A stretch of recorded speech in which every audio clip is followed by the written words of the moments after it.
Erkak kishi gapirgan gapiga javob berish kerak. Men yanvar oyida chala treyderlarni gapirib chiqqandim. Bu narsa birdaniga hype bo'lib ketdi. Men bu narsani dakanizda kapat qilishga vaqtim bo'lmadi. Из-за того, что mana juda ham katta loyiham bor edi. Bu loyiha men uchun juda ham muhim edi.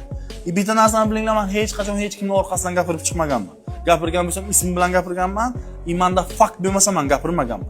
$500 dan $1,5 million qildim, $5,000 dan kim necha ming dollar qildim deb chiqqan o'sha bloger Shohruxni men dunyoni 5 taliga kiradigan, top 5 taliga kiradigan yuridik kompaniyalar bilan ishlayman, ularga aytib tekshirishni.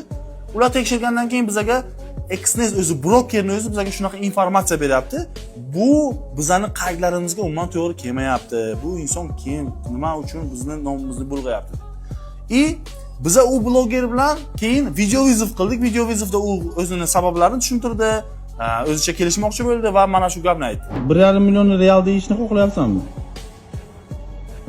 Shuni tushunyapmanmi? Terminal balki qarang mana o'zimiz gaplashyapmiz, a? Men sizga mana omonat gap aytaman.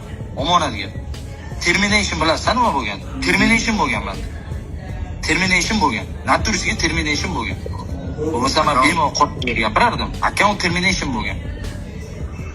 It means it is not real, bro. Bunaqa bahonalar bilan yosh bolalarni tradingga endi kirib kelayotgan go'daklarni aldash mumkin, lekin mana emas. O'zi logikani o'ylab qarasangizlar, $500 dan $1,5 million qilgan inson sizga kurs o'tadimi? Asl maqsad kursdan so'qa qilish bo'lgan. Bitta narsa, men u insonga hech qanaqa xusumatim yo'q. Xusumatim bo'lganda men o'sha broker bilan kelishib nimadirlar qilishim mumkin edi. No, men xalqqa haqiqatni aytish niyatim bo'lgan. Chunki men ekspertman. Men o'zbek xalqi shuncha sodda, shuncha qiynalyapti. Yana ularni qiynab pulini olayotganini ko'rgan insonni men gapirmasdan to'xtab bilmayman.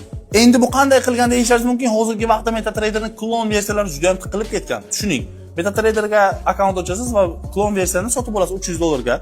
Va u narsani private server qilib, local server qilib o'rnatib, любой narsani odamlarga ko'rsatishingiz mumkin. Yo'qida montaj qilib qo'yishingiz mumkin.